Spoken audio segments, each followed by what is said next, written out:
میرے خیال میں کوئی بھی اس بات کا اندازہ تک نہیں لگا سکتا تھا کہ وہ لوگ ایک جہاز کو لے جا کر ورلڈ ٹریڈ سینٹر سے ٹکرا دیں گے.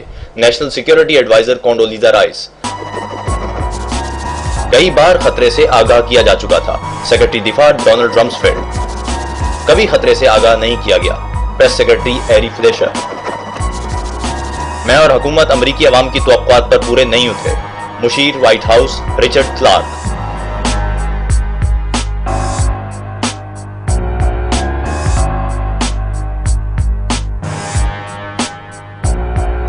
منصوبے کے مطابق کیوبا میں فوجی مداخلت کا جواز پیدا کرنے کے لیے گوانتانامو بے اور اس کے اطراف میں دہشت گردی کے حملوں کا ڈرامہ رچانا تھا. خفیہ ریڈیو سروس کے ذریعے کیوبا سے متعلق افواہیں پھیلانے کا آغاز. مقامی کیوبن باشندوں کے ذریعے بیس کے اندر حملوں کا ڈرامہ رچانا. مرکزی دروازے پر ہنگامہ آرائی شروع کرنا. بیس میں موجود اسلحے کے ذخائر تباہ کرنا. بیس پر کھڑے ہوائی جہاز اور بحری جہاز تباہ کر دینا. بیس پر مارٹر گولوں سے بمباری. کیوبا کے داخلی راستے کے نزدیک ایک جہاز کی غرقابی. فرضی ہلاک شدگان کی تدفین کا ڈرامہ. میامی فلوریڈا اور واشنگٹن ڈی سی میں دہشت گردی کی فرضی مہم. اور سب سے آخر میں ایک جعلی ہوائی جہاز کو کیوبا کے سمندر میں مار گرانے کا ناٹک، جس کے مسافر در حقیقت فیڈرل ایجنٹس ہوں لیکن انہیں چھٹیوں پر آئے کالج اسٹوڈنٹس کے طور پر ظاہر کیا جائے. یعنی ایگلن ایئر فورس بیس پر موجود ایک جہاز کا رنگ اور نمبر تبدیل کر کے اسے CIA میامی کی ملکیت ایک رجسٹرڈ غیر فوجی جہاز کی بہو نقل بنا دیا جائے جو اصل جہاز کی جگہ لے لے اور اس جہاز میں تمام مسافر سوار ہوں، جبکہ اصل جہاز کو ایک ناکارہ جہاز میں تبدیل کر دیا جائے. اس منصوبے کے مطابق دونوں ہوائی جہازوں کو جنوبی فلوریڈا پہنچنا تھا. مسافر بردار جہاز اپنے مسافروں کو ایگلن ایئر فورس بیس پر اتارنے کے بعد اپنے اصل مقام کی جانب لوٹ جائے گا، جبکہ جعلی جہاز معمول کی پرواز کرتا ہوا کیوبا کے سمندر پر پہنچ کر مے ڈے کا سگنل بھیجے گا اور اس کے بعد اسے ریموٹ کنٹرول کی مدد سے تباہ کر دیا جائے گا. اس منصوبے کی تجویز کو نہ صرف سیکرٹری ڈیفنس میکنمارا نے مسترد کر دیا بلکہ امریکی صدر جان ایف کینیڈی نے ذاتی طور پر ایکشن لیتے ہوئے لائمن لیمنٹزر کو chairman joint chief of staff کے عہدے سے برطرف کر دیا. 1 دسمبر 1984 کو بوئنگ 720 نے ایڈورڈ ایئر فورس بیس سے اڑان لی. ریموٹ کے ذریعے کنٹرول کیا جانے والا یہ جہاز ناسا کے فیول ریسرچ سینٹر کے قریب گر کر تباہ ہو گیا. تباہ ہونے سے قبل جہاز کی پروازوں کا کل دورانیہ 16 گھنٹے اور 22 منٹ تھا، جس میں 10 ٹیک آف، 69 مقامات تک رسائی اور 13 لینڈنگز شامل تھیں. اگست 1997 کو فیما کی جانب سے شائع کردہ دہشت گردی کی صورتحال میں ہنگامی کارروائی کے ٹائٹل پیج پر ورلڈ ٹریڈ سینٹر کو دہشت گردی کے ہدف کے طور پر دکھایا گیا ہے.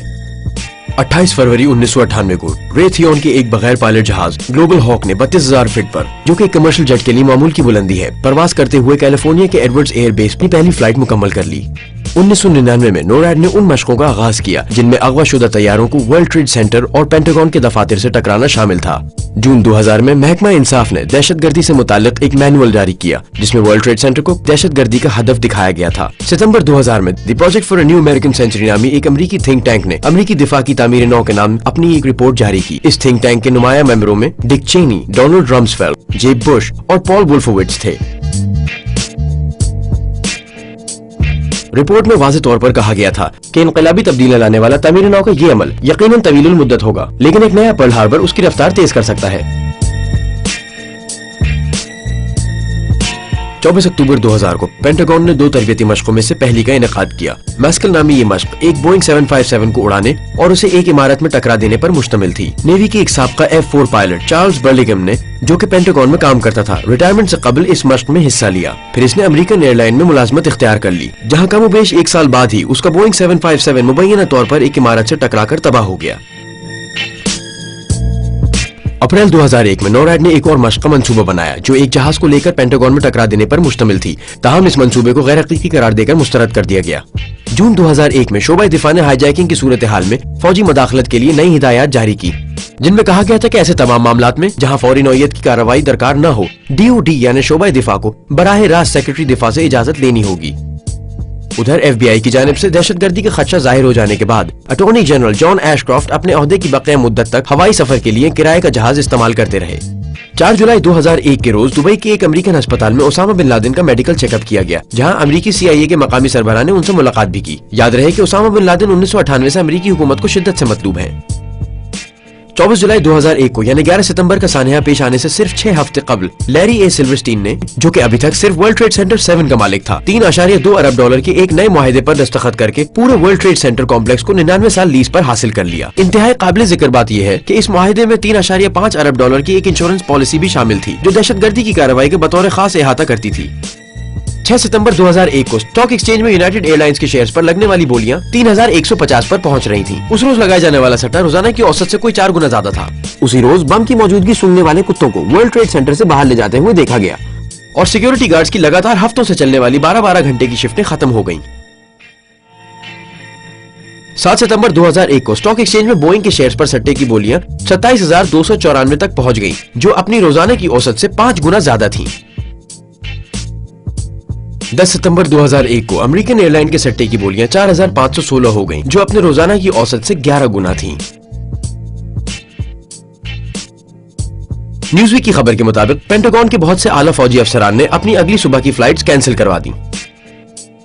सैन फ्रांसिस्को के मेयर विली ब्राउन को एक फोन कॉल मौसूल हुई, जिसमें उनको खबरदार किया गया कि वो अगली सुबह हवाई सफर करने से बाज रहें। पैसिफिका रेडियो ने इंकशाफ किया कि मेयर को ये फोन कॉल बराह रास्त नेशनल सिक्योरिटी एडवाइजर कोंडोलीजा राइस की जानिब से की गई थी और ऐन उसी रोज पाकिस्तान के एक फौजी अस्पताल में ड्यूटी पर मौजूद तमाम यूरोलॉजिस्ट को हटाकर उनकी जगह एक खुसूसी टीम को तैनात कर दिया गया, ताकि ये टीम एक खास उल खास मेहमान ओसामा बिन लादेन का भरपूर निगरानी में इलाज, मुआलजा और निगहदाश्त कर सके। 11 सितंबर 2001 शैंटली वीए में वाक़िफ़ नेशनल रिकॉनेसेंस ऑफिस में एक खुसूसी मश्क की तैयारियां जारी थी। ये मश्क एक छोटे कॉर्पोरेट जहाज को इमारत पर गिराकर तबाह करने से मुताल्लिक थी। नोरैड में होने वाली फौजी मश्कें अपनी उरूज पर हैं। नॉर्थ अमेरिकन एयर डिफेंस के मुल्क भर में फैले केस पर एक फर्जी हंगामी सूरत हाल नाफिज कर दी गई। दूसरी मश्क नॉर्दर्न विजिलेंस थी, जिसमें लड़ाका तैयारों को एक फर्जी रूसी बेड़े से नबरदाजमा होने के लिए कनाडा और अलास्का की जानिब रवाना कर दिया गया। वाशिंगटन डीसी नेशनल गार्ड के 3 F-16 तैयारों ने पेंटागन से 15 मील के फासले पर वाक़े एंड्रू एयरबेस से परवाज की। ये तैयारे एक तरबियती मिशन के लिए वहां से 180 नॉटिकल माइल्स दूर शुमाली कैरोलिना के लिए रवाना हुए थे। इस तरह पूरे अमेरिका के फिजाई तहफ्फुज़ के लिए अब सिर्फ 14 लड़ाका तैयारे बाकी बचे थे। यहाँ एक मसला पैदा हो गया है। एक तैयारा अगवा हो गया है जो न्यूयॉर्क की जानिब जा रहा है। इस मसले से निपटने के लिए हमें आप लोगों की अशद जरूरत है। हम चाहते हैं कि फौरी तौर पे हमारी मदद के लिए F-16 तैयारी भेजी जाए। क्या कोई मशक हो रही है? नहीं, ये कोई मशक नहीं है। मेरे जहन में पहला सवाल ये आता है कि सितंबर के हमलों को अमेरिकी टीवी और प्रेस ने जिस अंदाज से पेश किया, आम लोगों का इस बारे में क्या ख्याल है? देखें क्या जवाब मिलता है। एक सवालिया निशान के अलावा कोई जवाब नहीं। अब ये देखें, इस वक्त आप यकीनन एक बेहद परेशान कुन मंजर देख रहे हैं। ये वर्ल्ड ट्रेड सेंटर है और गैर मुसद्दिका इत्तलात के मुताबिक आज सुबह एक जहाज वर्ल्ड ट्रेड सेंटर के एक टावर से टकरा चुका है। मजबूरी तौर पर पूरे अमरीकी मीडिया को डरा धमकाकर हुबुल वतनी के इस मुजाहरे पर मजबूर किया गया। आप जानते हैं अमेरिका में आम रिवायत बन चुकी है कि अगर आप सदर मुमलिकत के खिलाफ बात करें तो आपको वतन दुश्मन बल्कि दहशतगर्द तक समझा जा सकता है। यानी मिस्टर थॉमसन, इख्तिलाफ करने वालों के लिए यहाँ कोई जगह नहीं है। जगह सबके लिए है, मगर मसला यह है कि बेशतर लोग रिस्क लेने पर तैयार नहीं होते। हमें कुछ अंदाजा नहीं कि ये आग थी या कोई तैयारा टकराया था, और कुछ लोग तो ये भी कहते हैं कि उन्होंने एक मिसाइल देखा। इस पर दायरे की शक्ल का एक नीला निशान था, जैसे किसी कंपनी का होता है। जहाज के सामने वाले हिस्से पर ये कहीं से भी एक कमर्शियल जहाज नहीं लगता था, क्योंकि मैंने इसके अतराफ में कोई खिड़की ही नहीं देखी। बिल्कुल, मैंने इसके अतराफ में कोई खिड़की नहीं देखी। ये वैसी पैसेंजर फ्लाइट नहीं थी जैसी एयरपोर्ट पर होती है। ये ऐसा जहाज था जिसके अगले हिस्से पर नीले रंग का निशान था, इसलिए इस इलाके से इसका कोई ताल्लुक नहीं लगता था। यहाँ तो भेड़ चाल है, जो कहा गया सब ने मान लिया, क्योंकि अगर किसी ने इख्तलाफ किया तो लोग उसे अमेरिका मुखालिफ ठहरा देंगे, यानी एक मुश्तबा शख्स।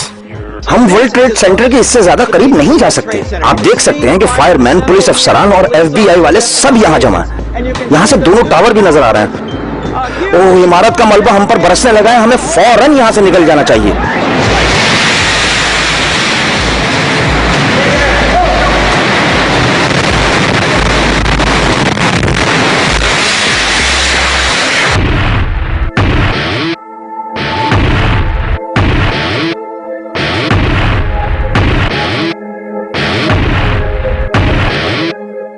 कोई ऐसा वाक़या हो जाए तो आपका जहन माऊफ होकर रह जाता है और आप ये नहीं सोचते कि इसका फ़ायदा किसे पहुंचेगा। हालांकि हमें ये बुनियादी बातें ज़रूर जहन में रखनी चाहिए कि किसने अपने मफाद की खातिर मंसूबा बनाया है, ये सब किसके ईमान पर हुआ है, इसका मकसद क्या था, मौका कैसे निकाला गया और ज़रूरी आलात कहाँ से लाए गए, इस वाक़े के पीछे क्या हक़ाइक़ थे। मैं इस पर बेबुनियाद बातें बिल्कुल नहीं करूँगा। हम बात कर रहे हैं प्लास्टिक की छुरियों की और अमेरिकन एयरलाइन की उस परवाज की जो मुसाफिरों से भरी हुई थी, और एक तबाहकुन मिसाइल की। ایک ایسے خاموش میزائل کی جس نے چپکے سے ورلڈ ٹریڈ سینٹر کو تباہ کر دیا. سیکرٹری دفاع ڈونلڈ رمسفیلڈ کا 12 اکتوبر 2001 کو پینٹاگن سے پریڈ میگزین کو دیا گیا انٹرویو. Arlington Virginia 9:30.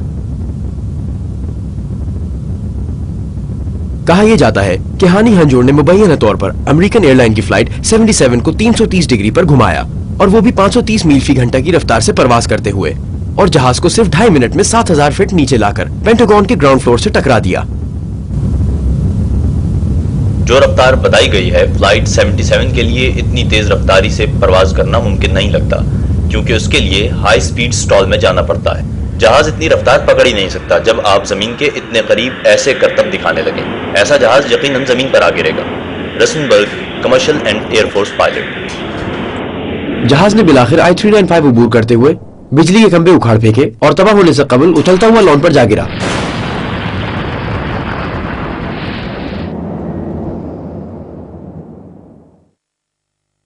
اب ہانی ہنجور سے ملنا ضروری ہو گیا ہے. اس واقعے سے 1 ماہ قبل ہنجور ایک چھوٹا جہاز کرائے پر لینے کے لیے ایم ڈی باوی کے فری وے ایئرپورٹ پر آیا.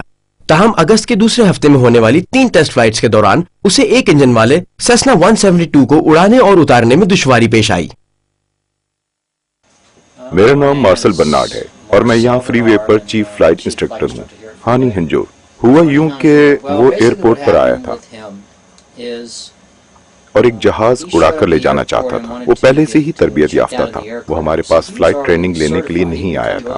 کیا اس کے پاس پائلٹ کا لائسنس تھا؟ اس نے ایریزونا کے ایک اسکول سے پرائیویٹ ہوا بازی کی تربیت لی.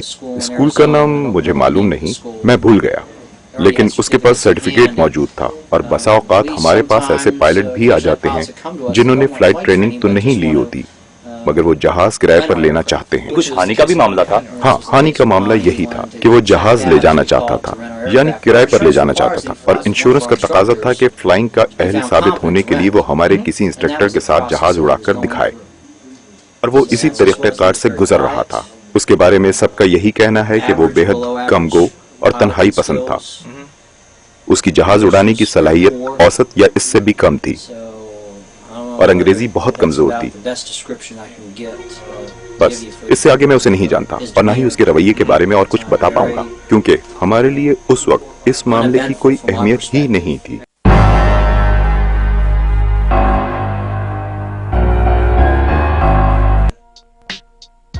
جو بھی ہو، نگرانی کرنے والا ڈیلس انٹرنیشنل ایئرپورٹ کا ایئر ٹریفک کنٹرول کا عملہ اسے ایک فوجی جہاز سمجھ رہا تھا.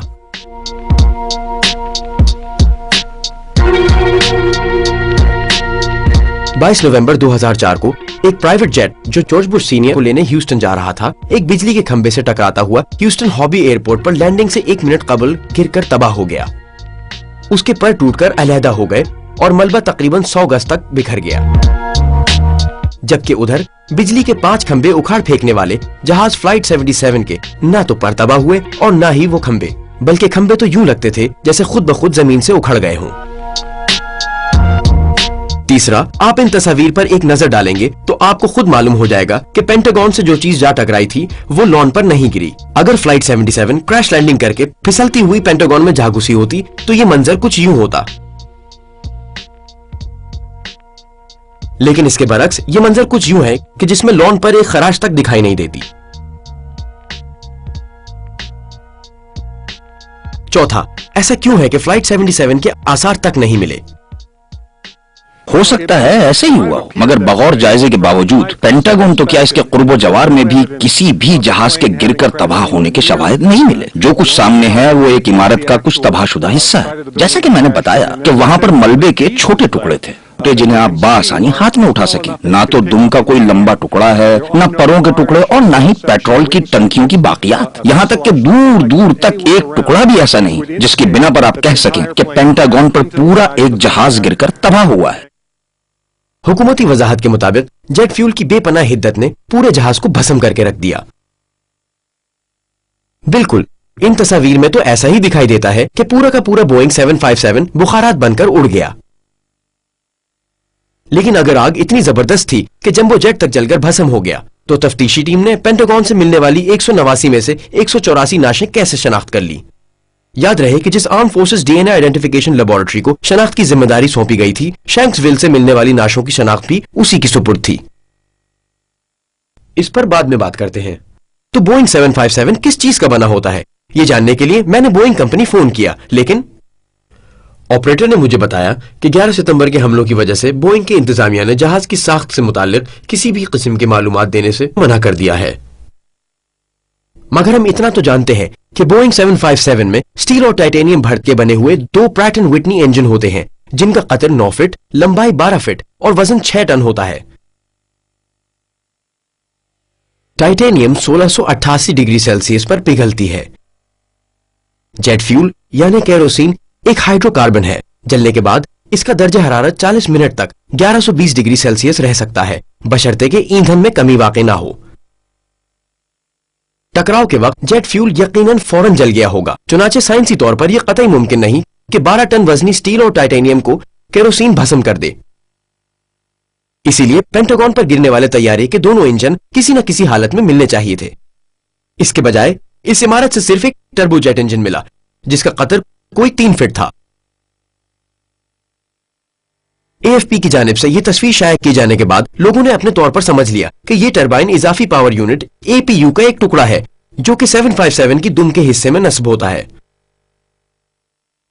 क्रिस बोलिन ने बोइंग 757 के एपीयू तैयार करने वाले हनीवेल से फीनिक्स एरिजोना में राब्ता किया, जहां से एक माहिर ने राजदारी की शर्त पर बताया कि यह एपीयू का हिस्सा किसी सूरत भी नहीं हो सकता।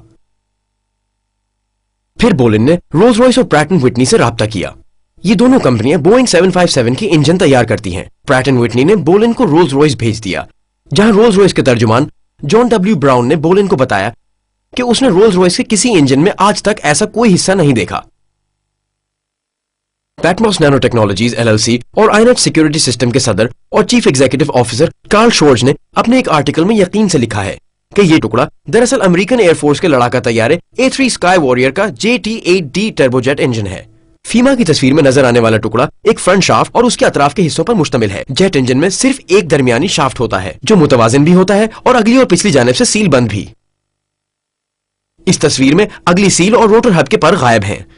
ये पर किसी भी ऐसे टकराव के नतीजे में बाआसानी टूट सकते हैं, जैसा कि पेंटागन में हुआ। अमेरिकी एयरफोर्स के पास अब चंद एक A3 जहाज काबिल इस्तेमाल रह गए हैं। ये जहाज कैलिफोर्निया में वैन नाइस के मुकाम पर वाक़ ह्यूज एयरक्राफ्ट में जमा है, जो कि अब रेथियन के नाम से जाना जाता है। तो अगर ये टुकड़ा A3 का है तो यहां कैसे आया, और फ्लाइट 77 यानी बोइंग 757 के इंजन कहां गए? मलबे से मिलने वाली दूसरी काबिल शनाख्त शय पेट्रोल की टंकी का एक टुकड़ा था। बाज अफराद का दावा है कि यह इस बात का सबूत है कि पेंटागन से बोइंग 757 ही टकराया था, लेकिन यह टुकड़ा तो अमेरिकन एयरलाइंस के किसी भी जहाज का हो सकता था। और फिर 530 मील फी घंटा की तेज तरीन रफ्तार के बावजूद ये टुकड़ा रगड़ या धमाके से लगने वाली आग के किसी भी निशान से क्यों कर महफूज रहा? मलबे से हासिल होने वाली तीसरी चीज एक डिफ्यूजर केस का टुकड़ा है। आइए 757 के डिफ्यूजर केस का जरा करीब से जायजा लें। इसके सुराखों के इर्द गिर्द बनी हुई तिकोनी धारें आप देख रहे हैं, लेकिन पेंटागन से मिलने वाली डिफ्यूजर केस में ऐसी कोई चीज मौजूद नहीं है। मलबे की बाकियात इतनी हल्की फुल्की थी कि बआसानी हाथ में उठाई जा सकती थी। तो फिर पेंटागन के मुलाजमीन को वो बड़ा सा डब्बा कहां से मिला, जिसे वो एक नीले जाल में लपेट कर ले जाते हुए देखे गए? ये कैसी पहेली है? अगर फ्लाइट 77 भाप बनकर उड़ गई तो हाजी की तारीख में यह अपनी नौयत का पहला वाकया है।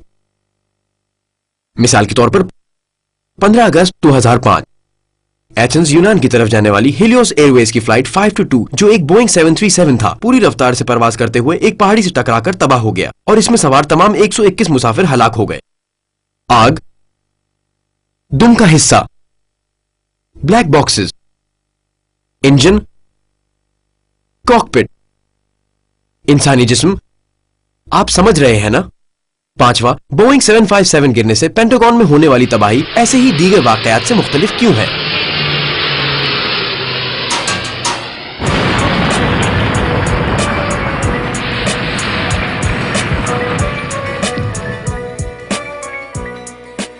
ये तस्वीर पेंटागन के बिल्कुल बैरूनी हिस्से की छत बैठ जाने से कबल ली गई थी। बैरूनी दीवार को पहुंचने वाला नुकसान सिर्फ एक सुराख है, जो 16 फीट से ज्यादा चौड़ा नहीं, जबकि बोइंग 757 155 फीट लंबा और 44 फीट ऊंचा होता है। इसके परों का घेर 124 फीट और वजन तकरीबन 100 टन होता है। کیا ہم سے اس پر یقین کر لینے کی توقع کی جا رہی ہے کہ ایک دیو ہیکل جہاز اس 16 فٹ کے سوراخ میں غائب ہو گیا؟ نہ تو اس کے پروں سے عمارت کو کوئی نقصان پہنچا اور نہ ہی ورٹیکل سٹیبلائزر یا اس کے انجن کہیں ٹکرائے. یاد ہے نا کہ انجن کتنے وزنی ہوتے ہیں؟ اگر 6 ٹن سٹیل اور ٹائٹینیم 530 میل فی گھنٹہ کی رفتار کے ساتھ عمارت کے اندر کریش ہوئے تو یقینی طور پر انجنوں کے 2 بہت بڑے اور واضح نشانات عمارت میں موجود ہونے چاہیے تھے. لیکن پینٹاگون کو جو نقصان پہنچا وہ صرف یہی ایک سوراخ ہے اور اس جگہ نقصان کے کوئی آثار تک نہیں جہاں انجن ٹکرائے ہوں گے. سوراخ کے آس پاس کھڑکیاں صحیح سلامت کیوں ہیں؟ سوراخ کے بالکل سامنے نصب کیبل سپولز کا کچھ کیوں نہیں بگڑا؟ جبکہ پینٹاگون کے اندر ایک سوراخ اور پایا گیا جس کا قطر تقریباً 16 فٹ ہی تھا اور یہ تیسرے احاطے یعنی سی رنگ کی عمارت کی دوسری جانب یعنی 3 رنگ دور تھا. اگر یہ سوراخ بھی فلائٹ 77 کے ٹکرانے سے بنا تو جہاز 9 فٹ موٹی سٹیل کی کنکریٹ دیوار توڑتا ہوا اندر گھسا ہوگا. جبکہ کمرشل جہازوں کی چونچ ہلکے پھلکے کاربن سے بنی ہوتی ہے.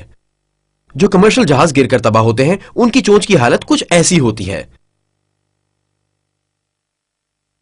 اگر یہ سوراخ جہاز کی چونچ نے کیا تو پھر جہاز کا باقی ملبہ کہاں گیا؟ جو پینٹاگون کی بیرونی دیوار میں 16 فٹ کا سوراخ کر دے، 9 فٹ موٹے سٹیل کنکریٹ کو توڑتا ہوا نکل جائے اور 16 فٹ کا سوراخ بنا دے، وہ کیا ہو سکتا ہے؟ Cruise missile? یہ بلغراد میں سلوبودان ملاسویچ کے گھر پر ٹوماہاک کروز میزائل مارے جانے کے بعد کا منظر ہے. دونوں میں کوئی مشابہت نظر آتی ہے؟ چھٹا، چشمدید گواہ. کچھ لوگوں نے 100 ٹن وزنی ایک دیو ہیکل کمرشل جہاز دیکھا تھا. میں دمبا خود کھڑا تھا. میں نے دیکھا کھڑکی سے ایک جہاز جیٹ، امریکی ایئر لائن کا جیٹ بڑا چلا آ رہا ہے. کچھ نے 8 سے 20 سیٹوں والے ایک چھوٹے جہاز کو دیکھا. میں نے دیکھا کہ کوئی 20 سیٹوں والا ایک کارپوریٹ جیٹ آ رہا ہے جس پر کسی ایئر لائن کا کوئی نشان نہیں تھا.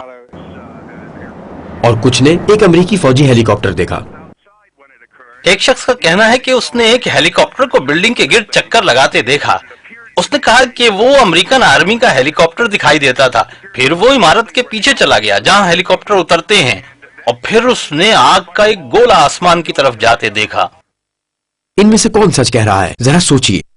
جب یہ دھماکہ ہوا اس وقت اپریل گیلپ پینٹاگون کے مغربی حصے میں کام کر رہی تھی. جم مارس کی کتاب انسائیڈ جاب کے مطابق وہ کہتی ہے کہ جب میں ہسپتال میں تھی تو سوٹ میں ملبوس کچھ نامعلوم افراد وہاں کئی بار آئے.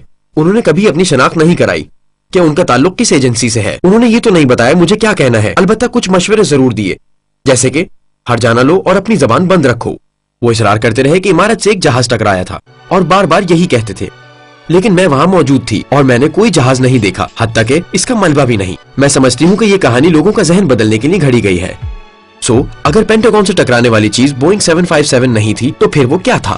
عمارت کے اندر اور باہر موجود تمام عینی شاہدین بتاتے ہیں کہ وہ ایک زبردست جھٹکے سے زمین پر گر گئے.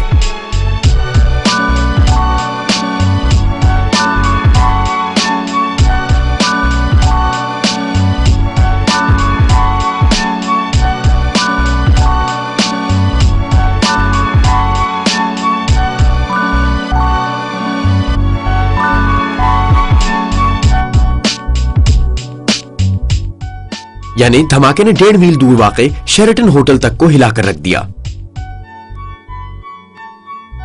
پینٹاگون کے فوجی کارکنان نے زور دے کر کہا کہ انہوں نے کورڈائٹ کی مخصوص بو محسوس کی تھی.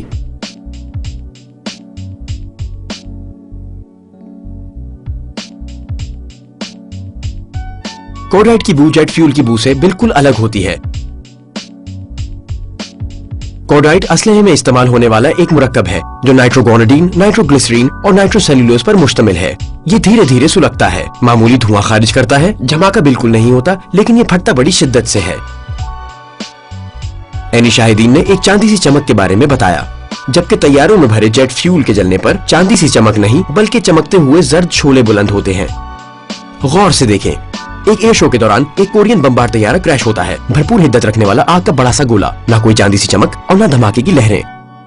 اور ادھر پینٹاگون میں ایک ہلکی سی چاندی جیسی چمک جس نے قرب و جوار کی عمارتوں کو ہلا کر رکھ دیا. یہ جو کچھ بھی تھا ہو سکتا ہے اس کا تعلق ان 2 جہازوں سے ہو جو کریش کے بعد فضا میں نظر آئے. ایک کو تو متفقہ طور پر مال بردار C-130 کی حیثیت سے شناخت کر لیا گیا.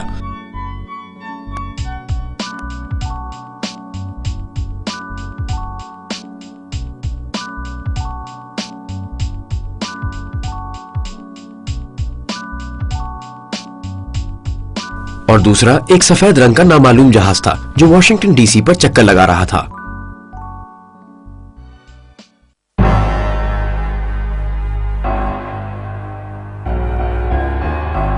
میں وائٹ ہاؤس کے بالکل سامنے تقریباً 200 گز کے فاصلے پر کھڑا تھا. کوئی 10 منٹ پہلے وائٹ ہاؤس پر ایک سفید جیٹ چکر لگا رہا تھا. عموماً اس علاقے میں کوئی ہوائی جہاز نظر نہیں آتا کیونکہ یہ ممنوعہ فضائی علاقہ ہے. اس کا تو کوئی امکان ہی نہیں ہے کہ وہ جیٹ وہاں کسی خطرناک ارادے سے منڈلا رہا ہو. مگر پھر بھی سیکرٹ سروس اس جہاز کی وجہ سے خاصی پریشان تھی. اب وہ جا چکا ہے. بس ہم یہی کچھ بتا سکتے ہیں. 9:25 پر FFA کے سربراہ جین گاروی نے ملکی حدود میں ہر طرح کی پروازوں پر تاحکم ثانی پابندی لگا دی، جس میں زمین پر موجود کسی جہاز کو اڑنے کی اجازت نہیں تھی اور فضا میں موجود تمام جہازوں کو فوراً اترنے کا حکم دیا گیا. جب تمام جہازوں کو زمین پر اتار لیا گیا تھا تو وہ 2 جہاز کیسے پرواز کرتے رہے؟ اور آخری بات یہ کہ لوگ اس بات پر کیوں اصرار کر رہے تھے کہ پینٹاگون میں دوسرا دھماکہ بھی ہوا ہے. کہ میں کانگریس کی عمارت کے سامنے کھڑا ہوں جسے خالی کرا لیا گیا ہے، اور وہاں پیچھے کی طرف جو سپریم کورٹ کا علاقہ ہے اس طرف سے ایک دبی دبی سی گونج کی آواز سنائی دی جیسے کوئی دھماکہ ہوا ہو. پینٹاگون میں ہونے والے دوسرے دھماکے سے متعلق بہت سی غیر مصدقہ اطلاعات مل رہی ہیں. ہم نے ان کی تصدیق نہیں کی ہے. ہم دیگر انٹیلیجنس ذرائع. یہ آگ کا گولہ آخر آیا کہاں سے؟ 7واں ایک گیس اسٹیشن، شیرٹن ہوٹل اور ورجینیا کی شعبہ ٹرانسپورٹ کی نگرانی کرنے والے کیمروں نے اس منظر کو محفوظ کر لیا تھا. FBI والے چند منٹوں کے اندر ہی ان ٹیپوں کو لینے کے لیے پہنچ گئے اور ساتھ ہی وہاں کی ملازمین کو تنبیہ کر گئے کہ جو کچھ انہوں نے دیکھا اس کا ذکر کسی سے نہ کریں. اس ویڈیو ٹیپ کو منظر عام پر لانے کی ہر کوشش ناکام بنا دی گئی. اگر حکومت یہ بات ثابت کرنا چاہتی ہے کہ پینٹاگون سے فلائٹ 77 ٹکرائی تو اس تنازع کو ختم کرنے کے لیے حکومت کو کم از کم ایک ٹیپ ضرور ریلیز کرنی چاہیے تھی. اس کے بجائے ہیلی پورٹ کے سامنے سے لی گئی فلم کے صرف 5 فریم جاری کیے گئے اور ان میں 757 کا نام و نشان تک نہیں. اب ایک اور اہم سوال. 11 ستمبر سے 4 دن قبل سیٹلائٹ سے لی گئی تصویروں میں پینٹاگون کے لان میں ایک جگہ سفید رنگ سے لگایا گیا نشان کیوں دکھائی دے رہا ہے؟ کیا یہ عین اس جگہ کی درست نشاندہی نہیں تھی جہاں ٹھیک 4 دن بعد پینٹاگون کو نشانہ بننا تھا؟ کیا یہ محض اتفاق تھا کہ پینٹاگون کا صرف وہی حصہ دھماکے کی زد میں آیا جس کو کچھ عرصہ قبل ایسا ہی کوئی دھماکہ برداشت کرنے کے قابل بنا دیا گیا تھا؟ اور بلڈنگ کے دوسرے جانب اپنے آفس میں بیٹھے ڈونلڈ رمسفیلڈ بالکل محفوظ کیسے رہے؟ اگر حکومت کا دامن بے داغ ہے تو وہ کچھ سوالوں کے جواب دینے یا چند ویڈیو ٹیپ جاری کرنے سے کیوں کترا رہی ہے؟ ہر طرف دھماکے ہو رہے تھے. میں پورے وثوق سے کہہ سکتی ہوں کہ وہاں 3 بم نصب کیے گئے تھے اور کہیں کوئی بیٹھا ہوا کنٹرول پینل کے بٹن دبا رہا تھا. ایک دھماکہ ہوا، پھر ایک اور. سمجھ نہیں آتا تھا کہ میں کدھر کو بھاگوں. ٹریسا ویلز جو فلائٹ 11 کے ٹاور سے ٹکرانے کے وقت ورلڈ ٹریڈ سینٹر کے نارتھ ٹاور کی 47ویں منزل پر موجود تھی. 9:59 new York city, new York. South tower زمین بوس ہوتا ہے. ورلڈ ٹریڈ سینٹر کے ساؤتھ ٹاور کو زمین بوس ہونے میں 10 سیکنڈ بھی نہ لگے. 29 منٹ بعد نارتھ ٹاور بھی اسی طرح گرا اور اسے صرف 10 سیکنڈ لگے. پھر ورلڈ ٹریڈ سینٹر 7 بھی منہ کے بل گر گیا. بعد ازاں اسی شام 5:20 پر ورلڈ ٹریڈ سینٹر 7 کے 47 منزلہ آفس بلڈنگ جو کہ نارتھ ٹاور سے 300 فٹ کے فاصلے پر تھی اچانک ڈھیر ہو جاتی ہے. اس عمارت میں جن اہم اداروں کے دفاتر واقع ہیں ان میں امریکی CIA، محکمہ دفاع، IRS، سیکرٹ سروس اور روڈی گالیانی کا ایمرجنسی بنکر شامل تھا. انشورنس کمپنی اسٹریٹاسک اسے متعدد وال اسٹریٹ کیسوں کی 3 سے 4 ہزار فائلیں سٹور کرنے کے لیے بھی استعمال کر رہی تھی. بلڈنگ 7 کے اطراف کی تمام عمارتیں اپنی جگہ جوں کی توں کھڑی رہیں، لیکن WTC 7 کی 47 منزلیں ایک ایک کر صرف 6 سیکنڈ میں اوپر تلے ڈھیر ہوتی چلی گئیں. سرکاری وضاحت کے مطابق ٹوئن ٹاور کا ملبہ گرنے سے ورلڈ ٹریڈ سینٹر میں آگ لگ گئی جس سے عمارت میں موجود ایندھن کی ٹنکیاں پھٹیں اور وہ تباہ ہو گئی. اگر یہ سچ ہے تو یہ آگ سے تباہ ہونے والی تاریخ کی تیسری بلڈنگ ہوگی کیونکہ پہلی 2 ٹوئن ٹاورز ہیں. 28 جولائی 1945 کو ایک B-52 بمبار طیارہ دھند میں اپنا راستہ کھو کر امپائر اسٹیٹ بلڈنگ کی 79ویں منزل سے ٹکرا گیا. حادثے میں 14 افراد ہلاک ہوئے، $1 ملین کا نقصان ہوا، لیکن امپائر اسٹیٹ بلڈنگ آج تک سلامت ہے. 14 فروری 1975 کو نارتھ ٹاور کی 9ویں اور 14ویں منزل کے درمیان بھیانک آگ بھڑک اٹھی. نیو یارک ٹائمز کا کہنا ہے کہ اس آگ کے نتیجے میں عمارت کا باریک بینی سے معائنہ ہوا اور پانی کی پھوار برسانے والے فوارے نصب کرنے کے فیصلہ کیا گیا. 4 मई 1988 को लॉस एंजलिस की एक 62 मंजिला फलक बोस इमारत में तकरीबन 3 घंटों तक आग भड़कती रही। ये आग 4 मंजिलों तक फैल गई मगर इमारत को ढेर ना कर सकी। 1973 में तामीर होने वाली फिलाडेल्फिया की एक 38 मंजिला बुलंद इमारत में 23 फरवरी 1991 को आग लग गई, जो मुसलसल 19 घंटों तक भड़कती रही। आग ने उसकी 8 मंजिलों को लपेट में ले लिया था मगर ये इमारत खड़ी रही। 17 अक्टूबर 2004 को वेनेजुएला की एक 56 मंजिला बुलंद इमारत जो 1976 में तामीर हुई थी, तकरीबन 17 घंटों से ज्यादा आतिश ज़दगी की लपेट में रही। आग 26 मंजिलों तक फैल गई और होते होते छत तक पहुंच गई मगर ये इमारत भी ढेर न हुई। 12 फरवरी 2005 को मैड्रिड स्पेन में वाक़ विंडसर बिल्डिंग, जो कंक्रीट और स्टील से बनाया गया एक 32 मंजिला टावर था, तकरीबन 24 घंटों तक आग के शोलों में घिरा रहा। ऊपर की 10 मंजिलें मुकम्मल तौर पर जलकर तबाह हो गईं। लेकिन इन 10 मंजिलों के गिरने के बावजूद इमारत अपनी जगह उसी तरह खड़ी रही।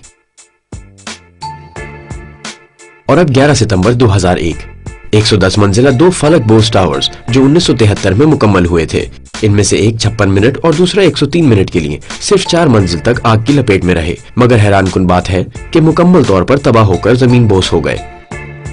कोई ये कह सकता है कि ऐसा वर्ल्ड ट्रेड सेंटर्स की तर्ज तामीर की वजह से हुआ। आइए देखते हैं कि इन टावर्स की अंदरूनी साख्त क्या थी। ये ट्विन टावर्स तकरीबन 2 lakh ton steel, 4,25,000 cubic yards concrete, 103 खुदकार लिफ्टों, 43,600 खिड़कियों, 6,000 टन वजनी कूलिंग मशीनरी और 360 फीट ऊंचे एक टेलीविजन एंटीना पर मुश्तमिल थे। हर टावर का बुनियादी ढांचा 87 बाय 133 फीट था, जो 36 बाय 16 इंच मोटे 47 चौकोर सतूनों पर खड़ा था। नॉर्थ टावर 1970 में मुकम्मल हुआ और उसकी बुलंदी 1368 फीट थी और साउथ टावर की तामीर 1973 में मुकम्मल हुई और इसकी ऊंचाई 1362 फीट थी। ये 1974 में सीयर्स टावर की तामीर होने तक दुनिया की बुलंद तरीन इमारत माने जाते थे। तो हुकूमत हमें ये बावर करा रही है कि ये अजीम और शान टावर सिर्फ 10,000 गैलन जेट फ्यूल से तबाह हो गए। हालांकि ऐनी शाहिदीन, वीडियो फिल्में और जरा सी सूझबूझ इस दावे को मुस्तरद करने के लिए काफी हैं। दूसरा जहाज 9:03 पर जनूबी टावर की 82 और 78वीं मंजिल के दरमियान टकराता है।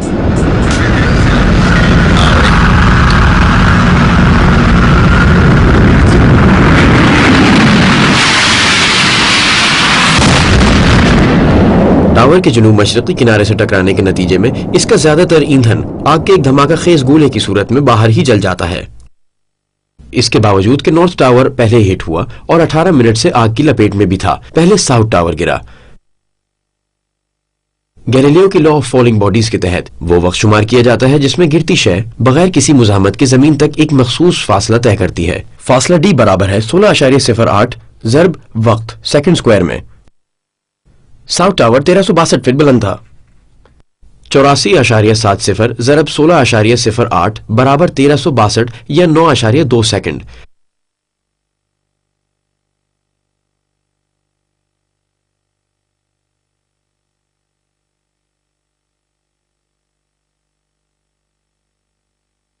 यानी ट्विन टावर्स बिला रोक टोक गिरते हुए जमीन बोस हो गए।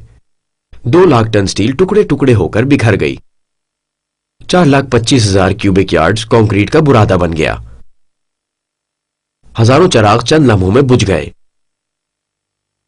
वर्ल्ड ट्रेड सेंटर की तबाही का सबब क्या था? चलिए माहिरीन से पूछते हैं।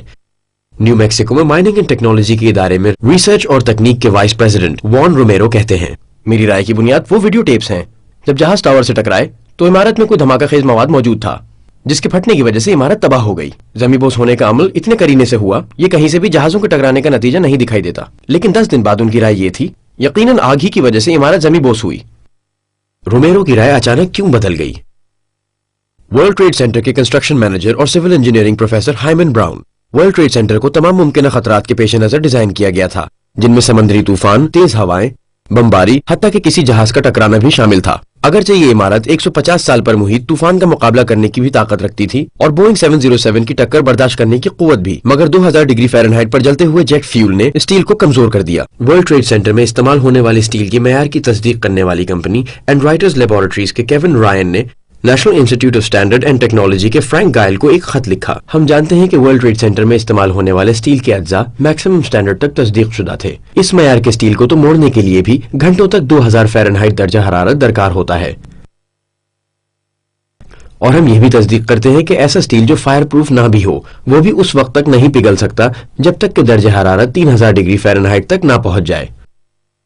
आखिर डॉक्टर ब्राउन इतनी फजूल बात कैसे कह सकते हैं कि ट्विन टावर्स में इस्तेमाल होने वाले निहायत आला किस्म का स्टील सिर्फ 2000 फ़ारेनहाइट पर पिघल गया? इस कहानी में दम नहीं। इस बात से कोई इख्तलाफ नहीं कर सकेगा कि कम अज कम जेट फ्यूल की आग या किसी और किस्म की आग ने इस स्टील को हरगिज नहीं पिघलाया। रायन का बयान इन नाम नेहाद माहिरीन के बयानात की खुली नफी कर रहा है जो ये दावा कर रहे हैं कि टावर्स में लगी 2000 डिग्री फ़ारेनहाइट की भड़कती आग ही उसकी तबाही का सबब बनी। खत लिखने के कुछ दिन बाद केविन रायन को नौकरी से निकाल दिया गया। माहिरीन भी एक दूसरे से मुत्तफिक नहीं, तो फिर ट्विन टावर्स और वर्ल्ड ट्रेड सेंटर 7 की तबाही का असल वजह क्या हो सकती है?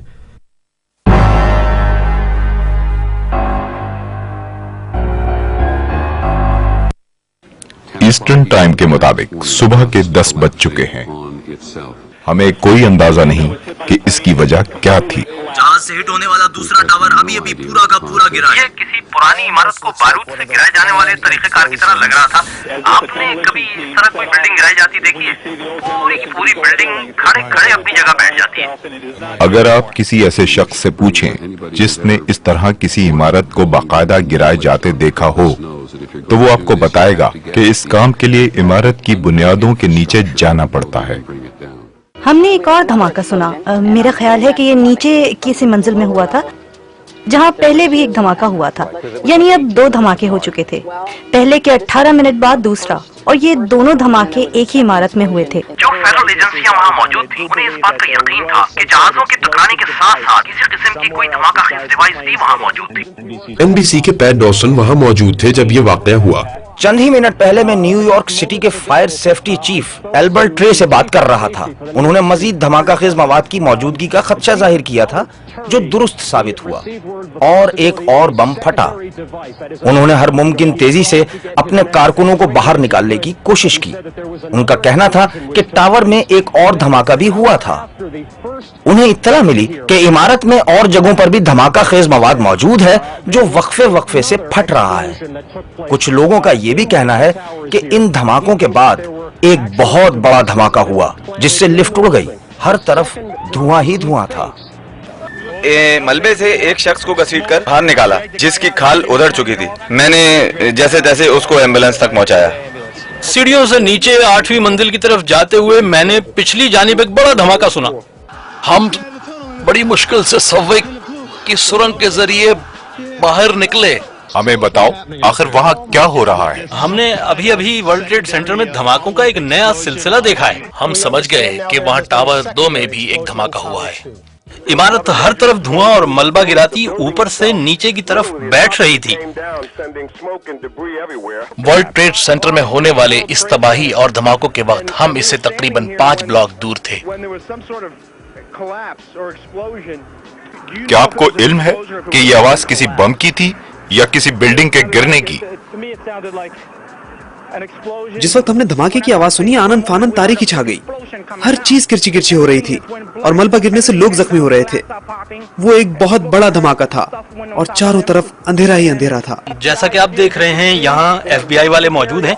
इस वक्त वो इलाके को घेरे में लेकर तस्वीरें उतार रहे थे जब ये बड़ा धमाका हुआ। क्या उन्होंने दूसरे टावर का नाम लिया? हाँ, उन्होंने यही कहा था दूसरा टावर गिरने वाला है। और रेडियो पर हिदायत दी जा रही थी कि लोग इस इलाके से निकल जाएं क्योंकि दूसरा टावर भी जमीन बोस हो रहा है। 10:30 बजे मैंने बिल्डिंग से बाहर निकलने की कोशिश की और जो ही मैं बाहर निकलने लगी मैंने दूसरा धमाका सुना। फिर एक गड़गड़ाहट के साथ धुआं, मलबा और गर्दो गुबार फैल गया। मैं अंदर की जानिब भागी। अंदर फानूस बुरी तरह झूल रहा था। फिर स्याह धुएं ने फजा को अपनी लपेट में ले लिया और फिर अगले 5 मिनट में हर तरफ गर्द और मिट्टी के सिवा कुछ न था। इस दौरान एक फायर मार्शल ने मुझसे कहा कि यहाँ से फौरन निकल जाओ क्योंकि तीसरा धमाका भी हुआ है और अब इस बिल्डिंग को गिरने से कोई नहीं रोक सकता। हमने बस यही देखा कि दूसरा टावर भी जो अभी तक खड़ा था यानी टावर 1, वहाँ एक धमाका हुआ और टावर की चोटी से धुआं उठा और फिर जमीन पर ढेर हो गया। डेविड ली, आप क्या कहते हैं?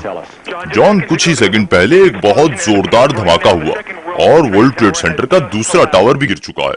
साउथ टावर से तकरीबन 2-2.5 ब्लॉक के फासले पर चर्च स्ट्रीट पर खड़े हुजूम में से एक एनी शाहिद ने बताया कि उसने बिल्डिंग के अंदर 10वीं और 15वीं मंजिल पर तेज चमक देखी है। ये चमक उसने 6 मरतबा देखी, जिसके साथ इमारत चटकने की आवाज भी थी। इसके बाद इमारत गिर गई।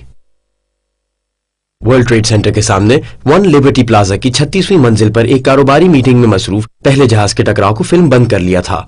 इस फिल्म में टकराव के 9 सेकंड के बाद दूसरा धमाका साफ सुना जा सकता है।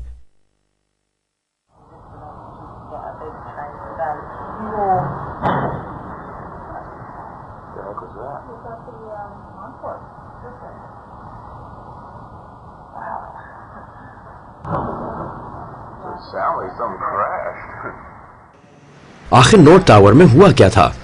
आइए विली रॉड्रिगेज से पूछते हैं। विली 20 साल से वर्ल्ड ट्रेड सेंटर में मुलाजिम है। जब नॉर्थ टावर हिट हुआ तो वो उसी वक्त सब लेवल 1 में था। अचानक मैंने एक बूम की आवाज सुनी। मैंने सोचा जरूर तहखाने में लगा जनरेटर फट गया है। अभी खुद को इतना ही समझाया था कि अपने सर के ठीक ऊपर एक और बूम की आवाज सुनाई दी। आवाज काफी ऊपर से आई। मैं जान गया कि यह आवाज बेसमेंट से नहीं आई। इस दौरान लोगों ने चीखना शुरू कर दिया और एक शख्स भागता हुआ ऑफिस में दाखिल हुआ और चिल्लाया, धमाका धमाका। उसके हाथ की तमाम जिल्द पोरों तक अलहदा होकर दोनों अतराफ में लटक रही थी। मैंने उसकी तरफ देखा, उसके चेहरे के कुछ हिस्से गायब थे। मैंने पूछा, क्या हुआ, क्या मामला है? उसने कहा, लिफ्ट लिफ्ट। तब वहाँ बहुत से धमाके हुए। मैंने दूसरों से इन धमाकों के बारे में पूछा तो उन्होंने कहा, बिल्डिंग में बहुत से किचन हैं, यकीनन गैस के सिलेंडर्स फटे हैं। मैंने कहा कि मैं इस पर यकीन नहीं कर सकता क्योंकि ये एक आला तरीन इमारत है और यहाँ किचन में इस्तेमाल होने वाली चीजों के बारे में बहुत सख्त हिदायत मौजूद थी। और फिर हकीकतन गैस सिलेंडर्स की वजह से ही ये धमाके होने के बारे में मुझे काफी शुबा था और इसीलिए वहाँ उस दिन धमाके की नौयत के बारे में लोगों में बहुत गलत फहमियां मौजूद थीं। मगर आज तक मैं इन धमाकों की असलियत के बारे में कुछ भी नहीं जान सका, जो मैंने अपने कानों से सुने कि ऊपर की मंजिल में हो रहे थे। जी हाँ, मैंने अपने कानों से सुना था कि ऊपर की मंजिल में धमाके हुए। 11 सितंबर को न्यूयॉर्क शहर के 343 fire fighters world Trade centre में लुक़मा अजल बन गए। जब टावर जमी बोस हुए उस वक्त वो सब अंदर मौजूद थे। मैं तो ये कहूंगा कि उनसे बेहतर और कौन जान सकता है कि अंदर क्या हुआ था। तो FDNY क्या कहता है? फायर फाइटर लुई कैचियोली ने पीपल वीकली को बताया कि वो लिफ्ट के जरिए फायर फाइटर्स को लेकर 24वीं मंजिल की तरफ जा रहा था ताकि वहां से लोगों को बाहर निकाला जा सके। एन आखिरी चक्कर के वक्त एक बम फटा। हमारे ख्याल में वहां बिल्डिंग के अंदर बम लगे हुए थे। बंदरगाह की इंतजामिया ने आग बुझाने वाले अमले की आपस की गुफ्तगू के टेप को 1 साल से भी ज्यादा अरसे तक मंजर आम पर नहीं आने दिया। बिलाखिर नवंबर 2002 में न्यूयॉर्क टाइम्स और दूसरे अखबारी जराये के जरिए इसे रिलीज किया गया। इस टेप को मंजर आम पर लाने में इतनी देर क्यों लगाई गई? एक एनी शाहिद ने मुझे बताया कि 7वीं और 8वीं मंजिल पर धमाका हुआ था। बटालियन 3 को भेजें, यहाँ एक और धमाका हुआ है। जी हाँ, एक और धमाका। वॉन स्ट्रीट दूसरे धमाके के बायस बेशुमार लोग गर्द में अट गए। टावर में एक और धमाका हुआ है। 10-13 एक होलनाक धमाका हुआ है और टावर 2 का मलबा इतराफ में गिरने लगा है। कि मैं टावर 1 पर होने वाले दूसरे धमाके में घिरा हुआ था। चीफ पामर जनूबी टावर की 78वीं मंजिल पर लगी आग तक पहुंच गया और उसे बुझाने की तगोदो करने लगा। सीढ़ी नंबर 15, आग के 2 घेरे हमारे सामने हैं। हम 2 लाइनों के जरिए उन पर काबू पा लेंगे। वायरलेस पर सबको बता दो, 78वीं मंजिल, फौरन पहुंचे, फौरन। अगर जैसा कि हुकूमत ने बावर कराया 78वीं मंजिल भड़कते हुए जहन्नुम की लपेट में थी तो ना पामर का वहां पहुंचना मुमकिन होता जहां तक वो जा पहुंचा और ना ही वो आग बुझाने के काबिल होता। बिलाखिर 12 अगस्त 2005 को रेडियो की 15 घंटों की इजाफी नशरियात और फायर फाइटर्स के इंटरव्यूज का मतन आवाम के लिए जारी कर दिया गया। फायर फाइटर्स के मुताबिक इमारत की मुनज़्ज़म इन्हिरान में 2 चीजें मुस्तकिल थी। एक, इमारत के अंदर नमूदार होने वाली तेज चमक,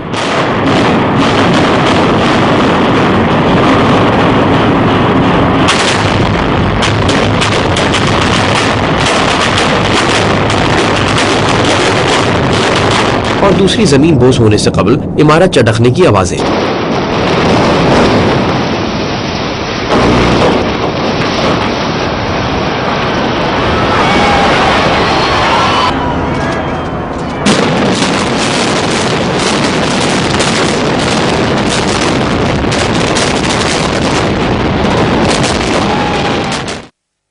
سائنس کے پاس ان تباہیوں کا کیا جواب ہے؟ نیو یارک پیلیسز میں واقع کولمبیا یونیورسٹی کی رصد گاہ میں ورلڈ ٹریڈ سینٹر کی تباہی ریکارڈ کی گئی۔ ساؤتھ ٹاور میں زلزلے کی شدت 2.1 جبکہ شمالی ٹاور میں 2.3 تھی۔ وان ینگ کم نے کرس بولن کو بتایا کہ ان کے زلزلے پیمانے زیر زمین دھماکے ریکارڈ کیے جن کا مرکز 20 میل دور ایک پہاڑی علاقہ تھا۔ یہ دھماکے 80,000 پاؤنڈ امونیم نائٹریٹ کے سبب ہوئے جس سے میگ 1 اور میگ 2 درجے کے زلزلے کی لہر پیدا ہوئی۔ یاد رہے کہ 1993 میں ورلڈ ٹریڈ سینٹر میں ہونے والے بم دھماکے ریکارڈ نہیں ہو پائے تھے کیونکہ وہ زیر زمین نہیں ہوئے تھے۔ تباہی کے دوران گرتے ہوئے ملبے کا زیادہ تر بوجھ ٹاور اور ان کے اطراف کی عمارتوں نے سہار لیا جنہوں نے ملبے کو گرد و غبار میں تبدیل کر دیا۔ اس گرد و غبار سے نقصان تو ہوا لیکن زمین میں کوئی ارتعاش پیدا نہیں ہوا۔ کنٹرول ڈیمولیشن انکارپوریٹڈ کے صدر مارک لوئزو نے امریکن فری پریس کو بتایا کہ 9/11 کو ایک ماہ سے بھی زیادہ گزر جانے کے بعد انکشاف ہوا کہ ورلڈ ٹریڈ سینٹر کے تہخانے میں عمارت کو مرکزی طور پر سہارا دینے والے 47 ستون محض پگھلے ہوئے گرم سٹیل کی شکل میں پڑے ہیں۔ 11 ستمبر سے پہلے یہ ستون زمین کی گہرائی میں عمارت کی بنیاد کے ساتھ پیوست تھے۔ یہ بے انتہا گرم پگھلا ہوا سٹیل اس واقعے کے ہفتوں بعد ملبہ ہٹانے کے دوران لفٹوں کے نیچے 7 منزل زیر زمین دریافت ہوا۔ اس نے بتایا کہ ایسا ہی پگھلا ہوا سٹیل ورلڈ ٹریڈ سینٹر 7 کے نیچے بھی ملا تھا۔ یہاں زیادہ سے زیادہ درجہ حرارت ساؤتھ ٹاور کے مشرقی کونے میں ریکارڈ کیا گیا جو 1377 ڈگری فahrenheit تھا جبکہ تہخانے سے ملنے والے پگھلے ہوئے سٹیل کی درجہ حرارت اس کے دگنے سے بھی زیادہ تھا۔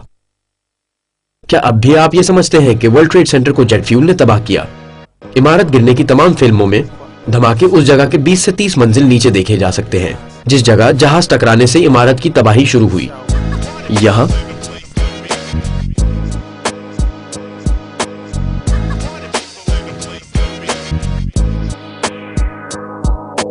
یہ دیکھیے،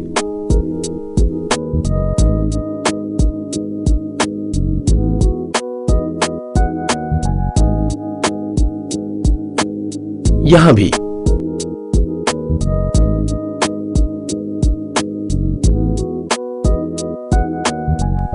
یہ دیکھیے،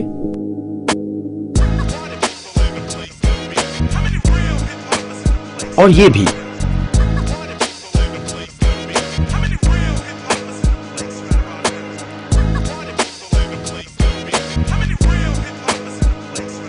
اور یہاں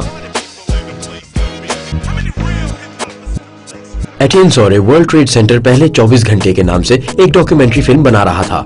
اس نے دونوں ٹاور منہدم ہونے کے مناظر عکس بند کر لیے۔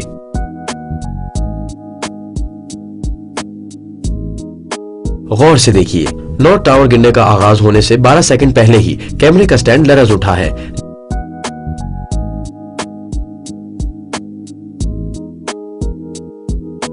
اور کوئی چیز ٹاور سے باہر گری ہے۔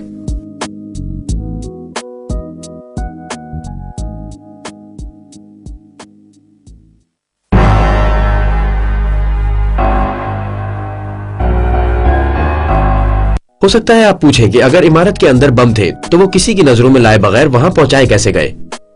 بین فاؤنٹن ورلڈ ٹریڈ سینٹر میں کام کرنے والا ایک فائنینشیل اینالسٹ ہے۔ اس نے پیپل میگزین کو بتایا کہ 9/11 سے چند ہفتے قبل ٹوین ٹاورز اور بلڈنگ نمبر 7 کے مختلف حصوں میں کچھ غیر اعلانی اور غیر معمولی نوعیت کی مشقیں کی جا رہی تھیں اور ان حصوں کو سیکیورٹی کے نام پر خالی کرا لیا جاتا تھا۔ ڈائریا کور نارتھ ٹاور کا ایک محافظ ہے۔ اس نے نیوز ڈے کو بتایا کہ حفاظتی گارڈ 2 ہفتوں تک 12 گھنٹے کی شفٹ پر ہوتے تھے لیکن جمعرات 6 ستمبر کو بم کی بو لینے والے کتوں کو کہیں اور منتقل کر دیا گیا۔ ان سب اقدامات کا اختیار کس کے پاس تھا؟ صدر بش کے بھائی ماروین بش 1993 کے مالی سال سے 2000 تک سیکیورکام کے بورڈ آف ڈائریکٹر میں شامل تھے۔ سیکیورکام جو اب اسٹریٹجک کہلاتی ہے، یہ ایک الیکٹرانک سیکیورٹی کمپنی ہے جسے کویت امریکن کارپوریشن کی سرپرستی حاصل ہے۔ یہ کمپنی یونائیٹڈ ایئر لائنز کے لیے سیکیورٹی فراہم کرتی ہے۔ ڈیلس ایئرپورٹ اور 1990 کی دہائی کے آغاز سے لے کر 11 ستمبر کے دن تک ورلڈ ٹریڈ سینٹر کی سیکیورٹی سروسز بھی یہی کمپنی فراہم کرتی رہی تھی۔ ماروین بش HCC انشورنس ہولڈنگ کا بھی ڈائریکٹر رہ چکا ہے جس نے 11 ستمبر کو ورلڈ ٹریڈ سینٹر کے کچھ حصوں کی انشورنس کی تھی۔ اس سلسلے میں اس کمپنی سے مزید معلومات ملنے کی توقع تھی لیکن نہیں ملی۔ ورلڈ ٹریڈ سینٹر کے ملبے کی تحقیق معاملے کی تہ تک پہنچا سکتی تھی مگر بدقسمتی سے میئر جولیانی نے اس کے ملبے کو ماہرین کی کسی تحقیق سے پہلے ہی اٹھا کر سمندر پار ریسائکلنگ یارڈ میں بھجوا دیا، حتیٰ کہ فیما کو بھی گراؤنڈ زیرو میں جانے کی اجازت نہیں تھی۔ انہوں نے جائے واردات کو بند کر دیا اور تمام ثبوت مٹا دیے۔ اندازہ کریں کہ کن لوگوں کو اس علاقے میں جانے کی اجازت تھی۔ کنٹرول ڈیمولیشن کو جو 1995 میں اوکلاہوما بامبنگز کے بعد ملبہ ہٹانے پر مامور تھے۔ لیکن اس سے بھی زیادہ دلچسپ بات یہ ہے کہ 15 جولائی 2001 کو कंट्रोल डेमोलिशन ने दूसरी जंग अजीम के जमाने की 2 अदद 400 फीट बुलंद ईंधन की टंकियां मुनहदिम कर दी। उन्हें मुनहदिम करने का बज़ाहिर कोई जवाज नहीं था और आसपास के इलाकों की जानिब से बेशुमार शिकायत भी मौसूल हुई। बहरहाल इस जगह अब कोई नहीं जाता और कंट्रोल डेमोलिशन के वहां जाने का जवाज भी आज तक राज में है। जो भी हो, मेरे नजदीक वर्ल्ड ट्रेड सेंटर का मामला बहुत सादा है। वर्ल्ड ट्रेड सेंटर को बाकायदा मंसूबा बंदी करके गिराया गया है। यह अमरीकी अवाम पर एक नफ्सियाती हमला था जिसके पीछे भरपूर फौजी महारत कारफरमा थी। मेयर व्हाइट ने बताया कि एक जहाज को हॉपकिंस एयरपोर्ट के महफूज मकाम पर ले जाकर खाली करा लिया गया था। यूनाइटेड एयरलाइंस ने इस जहाज को फ्लाइट 93 की हैसियत से शनाख्त कर लिया। WCPO TV सिंसिनाटी 11 सितंबर 2001। 10:06 शैंक्सविल पेंसिल्वेनिया। फ्लाइट 93 45 मुसाफिरों को लेकर न्यू जर्सी से कैलिफोर्निया जा रही थी, मगर 8:50 पर क्लीवलैंड ओहायो के मकाम से इसने अपना रास्ता तब्दील कर लिया। सरकारी कहानी के मुताबिक ये फ्लाइट व्हाइट हाउस की तरफ जा रही थी, लेकिन कुछ मुसाफिरों की मदाखलत की वजह से शैंक्सविल पेंसिल्वेनिया में क्रैश हो गई। 11 सितंबर को होने वाले तमाम वाकयात में सबसे ज्यादा उलझा हुआ वाकया फ्लाइट 93 का है। इसको जमीन से मार गिराया था या नहीं? बहरहाल यहाँ से मिलने वाले कुछ शवाहिद इस तरफ इशारा करते हैं कि शायद फ्लाइट 93 शैंक्सविल की तरफ गई ही नहीं। मैं जल्द से जल्द क्रिस कैंस्की तक पहुंचने का ख्वाहिशमंद हूं। वो पिट्सबर्ग का फॉक्स से मुंसलिक फोटोग्राफर है। वो यहाँ चंद मिनट पहले ही वापस पहुंचा है। क्रिस, मैंने वो तस्वीरें देखी हैं। इनसे तो ऐसा लगता है कि वहाँ सिवाय जमीन में एक गड्ढे के और कुछ भी नहीं है। ये सच है, जिस जगह हम थे वहाँ से सिवाय एक गड्ढे और चंद टूटे हुए दरख्तों के और कुछ भी नजर नहीं आ रहा था। वहाँ हमें कुछ चलते फिरते काम काज में मसरूफ लोग भी दिखाई दिए, मगर हम उससे ज्यादा वहाँ कुछ भी नहीं तलाश कर सके। मलबे का बड़ा टुकड़ा? नहीं, वहाँ कुछ भी नहीं था। ऐसा कुछ भी नहीं जिससे हम ये अंदाजा लगा सकें कि वहाँ कोई जहाज क्रैश हुआ है। धुआं या आग वगैरह? वहाँ मुकम्मल सुकून था, मुकम्मल खामोशी थी। न कहीं आग थी, न धुआं उठ रहा था। बस वही चंद एक लोग मौजूद थे जो कि NVSB से मुंसलिक मालूम होते थे। वो अतराफ में मलबा तलाश कर रहे थे। ये गड्ढा कितना बड़ा होगा? मेरे अंदाजे के मुताबिक ये 15 से 20 फीट लंबा और 10 फीट चौड़ा था। क्या तुमने वहाँ जमीन पर गर्दो गुबार और राख के अलावा कुछ देखा? मैंने कहा ना, वहाँ गर्दो गुबार, राख, टूटे हुए दरख्तों और चंद लोगों के सिवा कुछ भी दिखाई नहीं दिया। वॉरी मिलर समरसेट काउंटी का एक तफ्तीशी अफसर है। उसने ह्यूस्टन क्रॉनिकल को बताया कि ऐसा लगता था जैसे किसी ने धात के टुकड़े इकट्ठा करके आसमान से गिरा दिए हों। वॉशिंगटन पोस्ट के मुताबिक ऐसा दिखाई देता था जैसे किसी ने स्क्रैप से लदे ट्रक को एक 10 फुट गहरे गड्ढे में लाकर ढेर कर दिया हो। और रही मुसाफिरों की बात, तो मैं बहैसियत एक तफ्तीशी अफसर के वहां तकरीबन 20 मिनट तक रुका रहा। वहां कोई लाश नहीं मिली थी। पिट्सबर्ग रिव्यू के मुताबिक मैंने उस दिन वहां पर खून का एक कतरा तक नहीं देखा। गोया ये वो तारीखी दिन है जब एक नहीं बल्कि 2 जहाज क्रैश होकर अपने तमाम मुसाफिरों समेत गायब हो गए। जिस जगह नाइजीरिया का जहाज क्रैश हुआ वहां मौजूद रेड क्रॉस के एक नुमाइंदे ने कहा, मुसाफिरों में से शायद कोई नहीं बचा। तबाही के फौरन बाद की तस्वीरों में बोइंग 737 के छोटे छोटे टुकड़ों के साथ एक बड़ा गाड़ा भी दिखाई दे रहा है। नाइजीरिया के दारुल हुकूमत अबूजा के लिए रवाना होने वाली ये फ्लाइट लागोस से प्रवास करने के जरा ही देर बाद शदीद तूफान में घिरकर क्रैश हो गई थी। इस फ्लाइट में नाइजीरिया के बास आला हुक्काम भी मौजूद थे। अगर फ्लाइट 93 शैंक्सविल में नहीं गिरी तो फिर कहां गिरी? शायद आपको यकीन ना आए। क्लीवलैंड 11 सितंबर को 11:43 पर सिंसिनाटी ओहायो के एक मकामी टीवी स्टेशन WCPO ने खबर दी कि बम की इत्तला मिलने पर 2 जहाजों को क्लीवलैंड के हॉपकिंस एयरपोर्ट पर उतार लिया गया है। यूनाइटेड एयरलाइन ने उनमें से एक जहाज को फ्लाइट 93 के तौर पर पहचान लिया। यकीन नहीं आया ना? अभी वाज़ेह हो जाता है। जरा ये देखें, सुबह 10 बजे के करीब क्लीवलैंड के हॉपकिंस एयरपोर्ट को खाली करा लिया गया क्योंकि इत्तला थी कि एक अगवा-शुदा तैयारा यहाँ उतरने वाला है। फिर एक जहाज उतरा, मुसाफिरों को घर भेज दिया गया, लेकिन उन्हें पैदल या लिफ्ट लेकर वहां से जाना पड़ा क्योंकि किसी गाड़ी को एयरपोर्ट से निकलने की इजाजत नहीं थी। बहरहाल मुसाफिर घरों को रवाना हो गए।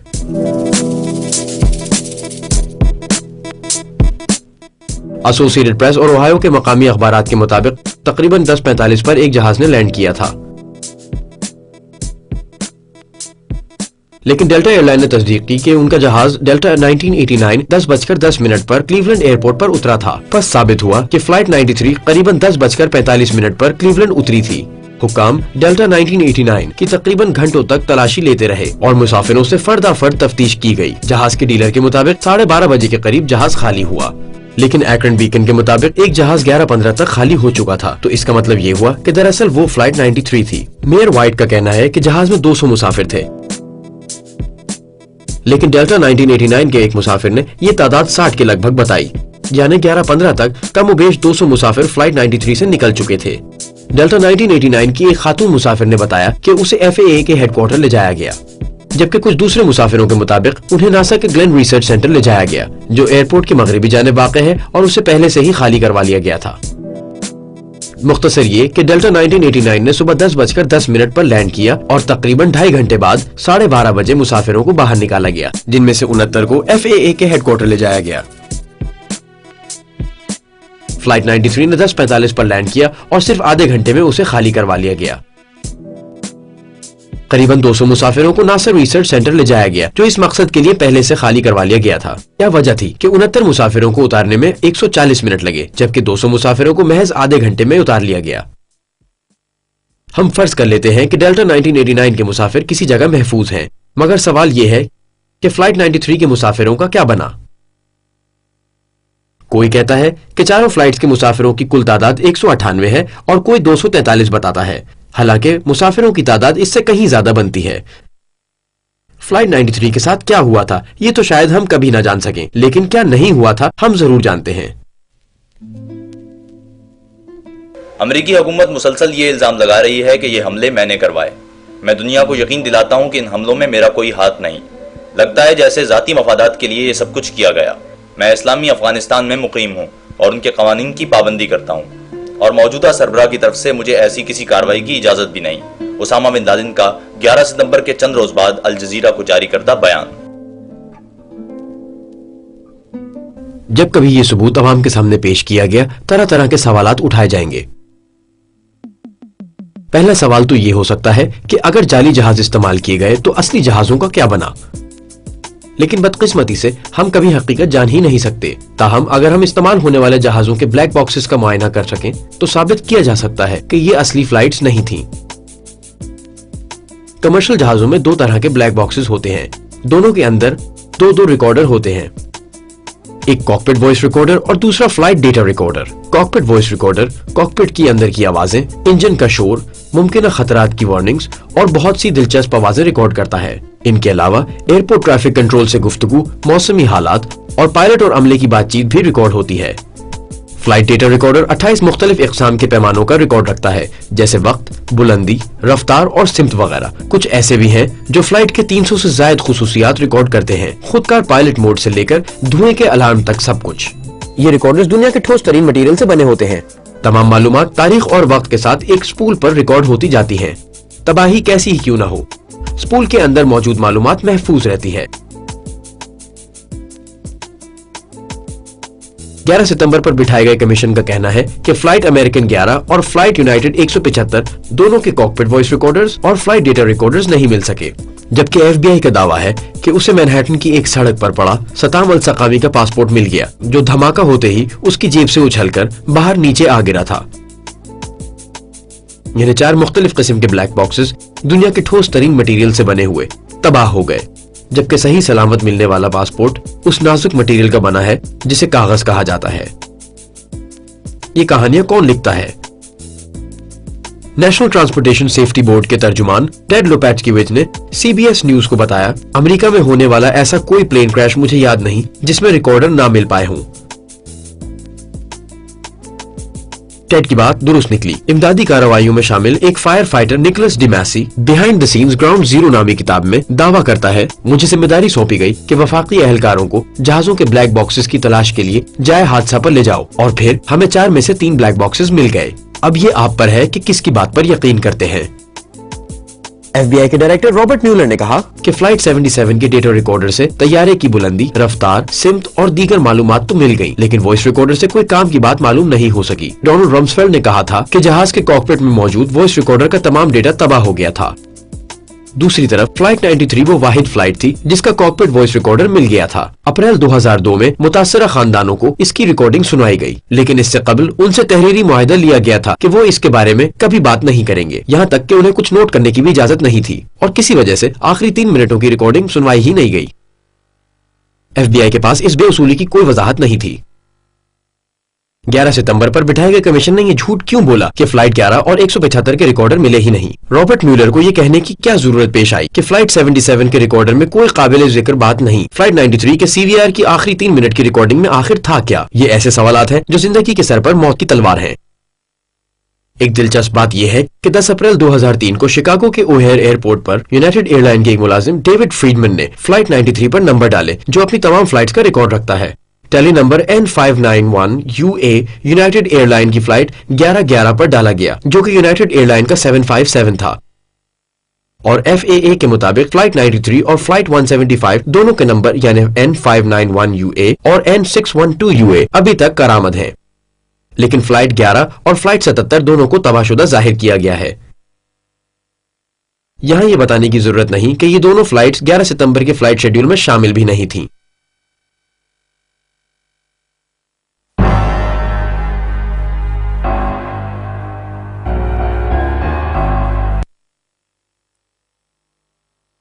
मोबाइल फोन कॉल्स का क्या मामला है? तमाम फोन कॉल्स कुछ नामानूस और अजीब सी हैं। अक्सर तो सिर्फ चंद जुमलों पर मुश्तमिल है और फोन करने वाले ज्यादातर लोग बाद में कॉल करने का कहकर फोन बंद कर देते हैं। फ्लाइट अटेंडेंट बेटी ओंग ने मुबैना तौर पर फ्लाइट 11 से एक कॉल की। 11 सितंबर पर बिठाई गई कमीशन के मुताबिक अगरचे गुफ्तगू 23 मिनट तक जारी रही, लेकिन रिकॉर्ड सिर्फ 4.5 मिनट ही की हो सकी। तुम्हारा नाम क्या है? मेरा नाम बेटी ओंग है। मैं फ्लाइट 11 में नंबर 3 हूँ। ओके, और कॉकपिट से फोन का जवाब नहीं दिया जा रहा और बिजनेस क्लास में किसी एक आदमी की छुरा घोंप दिया है। हम बिजनेस क्लास को आजाद नहीं करा सकते। एक शख्स के पास डंडा है। ओके, मैं मरने वाले के पास मौजूद हूँ। मारा गया है, कुछ पता नहीं चल रहा किसने किसको मारा है और हम बिजनेस क्लास में सीधे खड़े भी नहीं हो सकते। सांस लेना भी मुहाल है। अभी अभी हमारे नंबर 1 को भी छुरा घोंप दिया गया है। और इसके अलावा वो क्या हम और हमारा नंबर 5 हमारे फर्स्ट क्लास के मुसाफिर, किचन फ्लाइट अटेंडेंट और पर्सर भी मारे जा चुके हैं। और हम कॉकपिट के अंदर नहीं जा सकते क्योंकि दरवाजा नहीं खुल रहा है। फ्लाइट अटेंडेंट बेटी ओंग की बातचीत और लबो लहजे से नहीं लगता कि इस औरत ने अभी अभी एक अगवा-शुदा जहाज के अंदर 3 अफराद को कत्ल होते देखा है। और ये भी काबिल गौर बात है कि पस मंजर में चीखो पुकार की आवाजें भी नहीं आ रही। फ्लाइट अटेंडेंट मैडलिन स्वीनी ने मुबैना तौर पर अपने ग्राउंड मैनेजर माइकल वुडवर्ड से 25 मिनट तक बात की। उसने बताया कि 4 हाईजैकर्स हैं, जबकि FBI का कहना है कि वो 5 थे। वो कहती है कि हाईजैकर्स 9वीं और 10वीं कतार में बैठे थे, जबकि FAA के मुताबिक वो सब 8वीं कतार में थे। गुफ्तगू खत्म होने से जरा पहले उसने चीख कर कहा, सामने बिल्डिंग्स हैं, नीचे पानी, ओ मेरे खुदा। काबिल गौर बात यह है कि 12 साल से मैनहट्टन पर परवाज करने वाली मैडलिन इतने बेमाने लफ्ज क्यों बोल रही है? साफ साफ क्यों नहीं कहती कि सामने मैनहट्टन है? मार्क बिंघम के नाम से शनाख्त कराने वाले एक शख्स ने, जो अपनी साली से मिलने जा रहा था, अपनी माँ एलिस को कॉल की। वो कहता है, अम्मी मैं मार्क बिंघम बोल रहा हूँ, जरा याद करके बताइए, आपने कभी अपनी माँ को फोन पर अपना पूरा नाम बताया है? वो बात जारी रखता है, मैं ये कहना चाहता हूँ कि मैं आपसे बहुत मोहब्बत करता हूँ। मैं इस वक्त न्यूयॉर्क से सैन फ्रांसिस्को जाने वाली फ्लाइट पर हूँ। यहाँ 3 आदमी हैं जिन्होंने जहाज पर कब्जा कर लिया है और वो कहते हैं कि उनके पास बम है। मैं एयरफोन से बात कर रहा हूँ। और फिर आप यकीन कर रही हैं ना या नहीं? माँ, हाँ मार्क, मुझे यकीन है। कौन लोग हैं ये? अचानक एक मर्द की धीमी सी आवाज से उसकी बात दरमियान में कट गई। अंदाज से लगता था कि वो अंग्रेजी बोल रहा है। कोई 30 सेकंड की सरगोशियों के बाद कॉलर ने दोहराया, मैं एयरफोन से बात कर रहा हूँ। उसकी माँ ने फिर पूछा, ये कौन लोग हैं? एक और वक्फे के बाद फिर बोला, अम्मी आप यकीन कर रही हैं ना या नहीं? फिर एक और वक्फा और लाइन कट गई। आज तक सिवाय बेटी ओंग के कॉल के कोई और फोन कॉल मंजर आम पर नहीं लाई गई।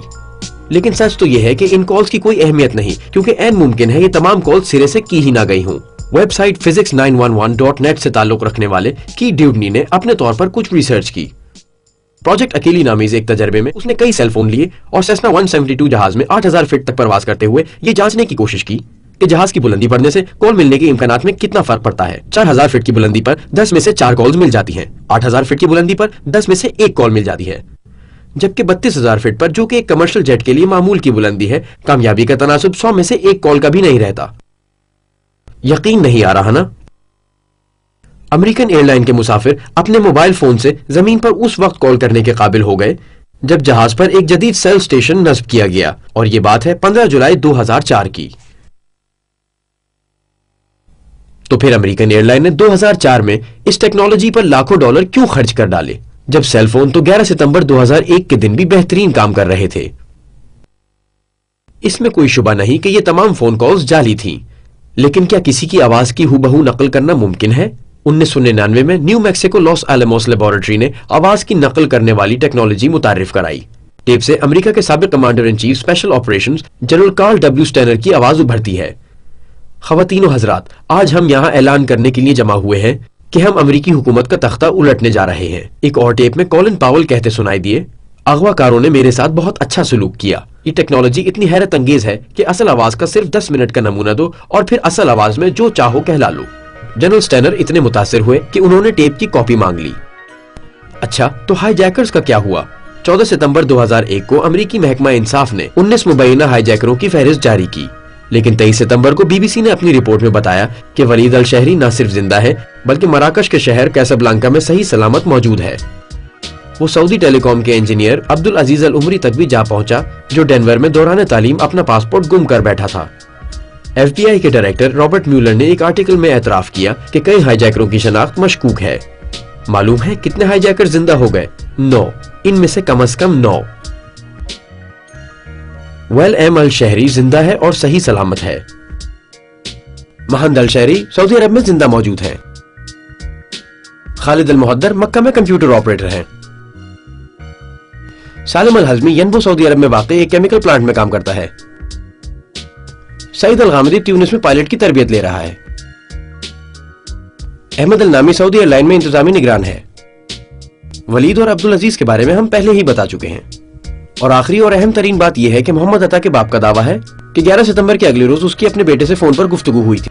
20 और 27 सितंबर को म्यूलर ने इस बात का एतराफ CNN पर किया कि हाईजैकरों की शनाख्त साबित करने के लिए कोई कानूनी शवाहिद मौजूद नहीं है।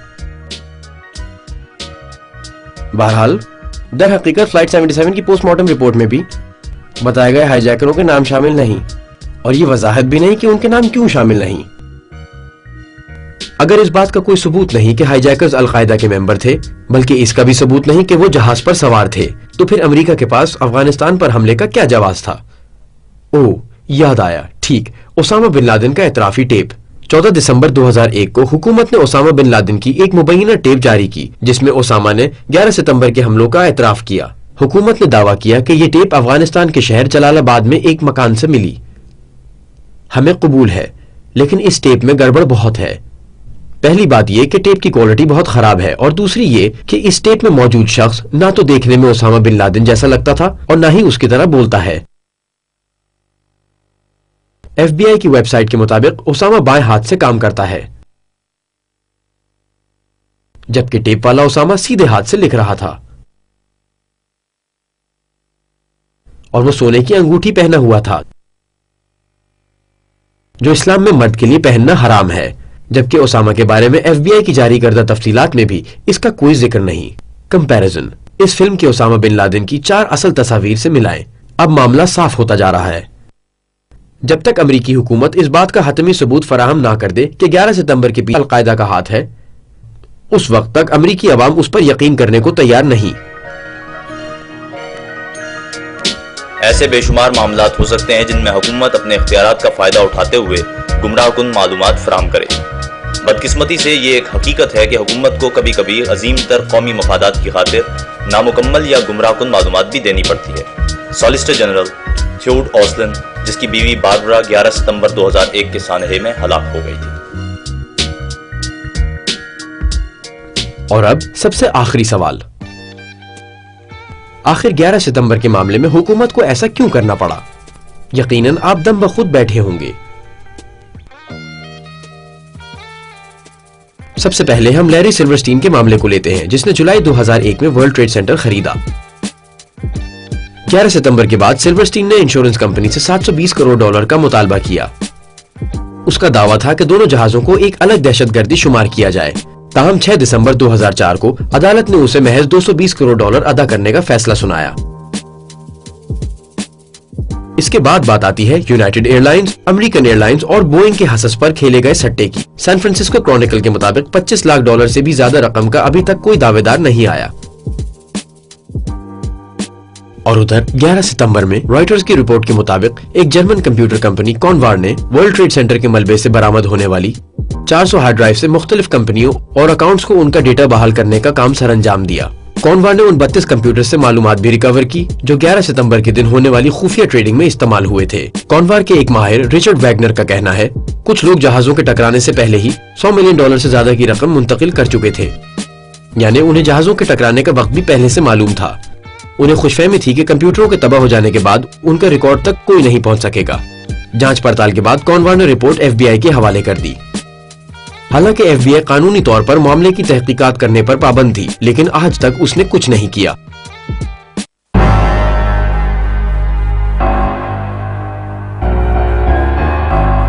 आगे चलते हैं।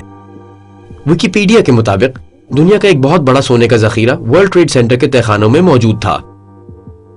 1993 में इसकी कीमत का अंदाजा $1 अरब था और कहा जाता है कि यह सोना कुवैत की मिल्कियत है। जब वर्ल्ड ट्रेड सेंटर तबाह हुआ उस वक्त उस सोने की मिकदार और मालियत 1993 से कहीं ज्यादा बढ़ चुकी थी। सोने की पूरी मिकदार 2001 के आखिर में मुकम्मल तौर पर बरामद कर ली गई।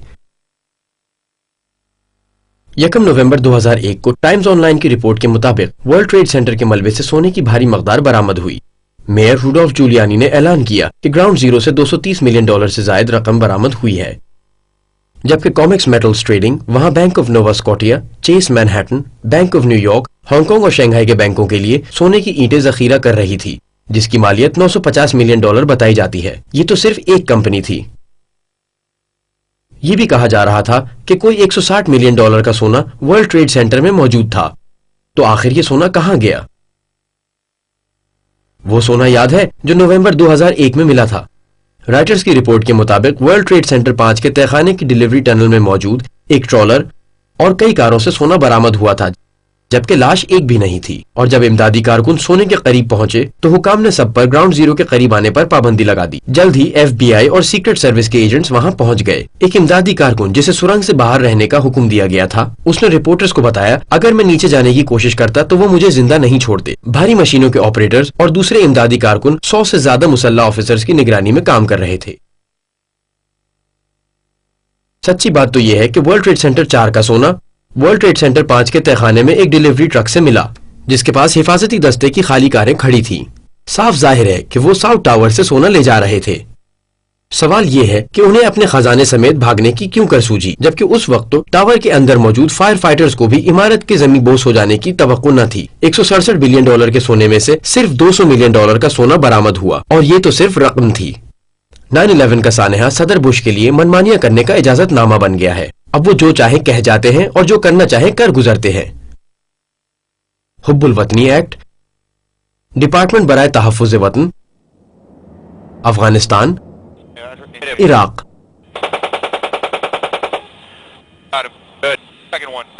वक्त आ गया है कि अब अमेरिका 11 सितंबर की हकीकत का एतराफ करे कि ये एक धोखा था। हजारों लोग जिसकी भेंट चढ़ गए और जिसके झूठे इंतकाम में हजारों बेगुनाहों को मार दिया गया, महज अरबों खरबों डॉलर की हविस में। आपको इश्ताल आ चुका है, आना भी चाहिए। 11 सितंबर की सच्चाई बेनकाब करने के लिए उठाए जाने वाले हर कदम को हुकूमत और मीडिया दोनों ने डरा धमकाकर और दहशत ज़दा करके रोकने की भरपूर कोशिश की, ताकि कोई शख्स सरकारी कहानी पर सवाल उठाने की भी जुर्रत न करे।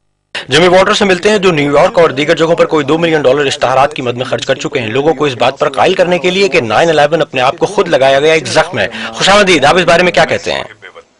मैं एक मुहिब्बे वतन हूँ और अपने मुल्क को उन असली दहशतगर्दों से बचाने की कोशिश कर रहा हूँ जिन्होंने मेरे अमेरिका को बर्बादी के दहाने पर ला खड़ा किया है। मैं वही सवाल पूछता हूँ जो 11 सितंबर को जाँ बहक होने वालों की बेवाएं, बच्चे, वालिदैन और दोस्त कर रहे हैं, लेकिन अभी तक ना तो उसका जवाब 9/11 पर बिठाए गए कमीशन ने दिया है, ना ही किसी और एजेंसी ने, कि इस कत्लेआम का जिम्मेदार कौन है। मैं एक बार फिर पूछता हूँ, आखिर वो हमसे क्या छुपा रहे हैं? आखिर वो हमसे क्यों छुपा रहे हैं? क्या वो यही चाहते हैं कि बिलाखिर अवाम सरकार पर लानत भेज दें और सच्चाई बेनकाब करने के लिए उठ खड़े हों? अमेरिका यरगमाल बनाया जा चुका है। अल-कायदा नहीं, ओसामा बिन लादेन नहीं, दहशतगर्दों के एक ऐसे गिरोह के हाथों जो अमेरिका पर काबिज रहने के लिए कुछ भी कर सकता है। तो अब हमारा लाहे अमल क्या होना चाहिए? लोगों से मिले, अपने दोस्तों को, अपने खानदान को, यहाँ तक के अजनबियों को भी इस सच में शरीक करें और इसे फैलाने की खातिर जो भी करना पड़े कर गुजरें। सवाल पूछें, जवाब मांगे।